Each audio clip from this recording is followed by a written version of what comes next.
अभ्यास का महत्व। प्राचीन समय में विद्यार्थी गुरुकुल में रहकर ही पढ़ा करते थे।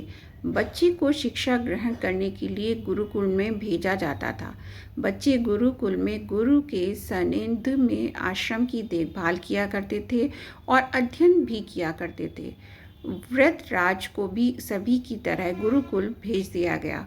वहाँ आश्रम में अपने साथियों के साथ घुलने मिलने लगा, लेकिन वह पढ़ने में बहुत ही कमज़ोर था। गुरुजी की कोई भी बात उसके बहुत कम समझ में आती थी। इस कारण सभी के बीच वह उपहास का कारण बनता है। उसके सारे साथी अगली कक्षा में चले गए, लेकिन वो आगे नहीं बढ़ पाया। गुरुजी ने भी आखिर हार मानकर उसे बोला, बेटा वृद्धराज, मैंने सारे प्रयास करके देख लिए।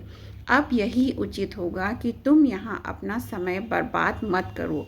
अपने घर चले जाओ और घर वालों की काम में मदद करो। वृद्धराज ने भी सोचा कि शायद विद्या मेरी किस्मत में नहीं है, और भारी मन से गुरुकुल से घर के लिए निकल गया। दोपहर का समय था। रास्ते में उसे प्यास लगने लगी। इधर उधर देखने पर उसने पाया कि थोड़ी दूर पर ही कुछ महिलाएं कुएं से पानी भर रही थीं। वह कुएं के पास गया। वहां पत्थरों पर रस्सी के आने जाने से निशान बने हुए थे।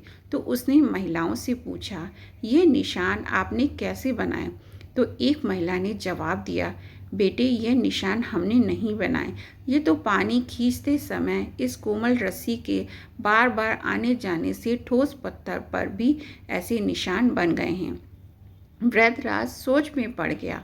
उसने विचार किया कि जब एक कोमल सी रस्सी के बार बार आने जाने से एक ठोस पत्थर पर गहरे निशान बन सकते हैं, तो निरंतर अभ्यास से मैं विद्या ग्रहण क्यों नहीं कर सकता। वृद्धराज ढेर सारे उत्साह के साथ वापस गुरुकुल आया और अथक कड़ी मेहनत की। गुरुजी ने भी खुश होकर भरपूर सहयोग किया। कुछ ही सालों बाद यही मंदबुद्धि बालक वृद्धराज आगे चलकर संस्कृत व्याकरण का महान विद्वान बना, जिसने लघु सिद्धांत कौमुदी, मध्य सिद्धांत कौमुदी, सार सिद्धांत कौमुदी, गीवाण पदमजरी की रचना की। शिक्षा दोस्तों, अभ्यास की शक्ति का तो कहना ही क्या है। यह आपके हर सपने को पूरा करेगी। अभ्यास बहुत ज़रूरी है, चाहे वो खेल में हो या पढ़ाई में या किसी और चीज़ में। बिना अभ्यास के आप सफल नहीं हो सकते हो। अगर आप बिना अभ्यास के केवल किस्मत के भरोसे बैठे रहोगे, तो आखिर में आपको पछतावे के सिवा और कुछ हाथ नहीं लगेगा।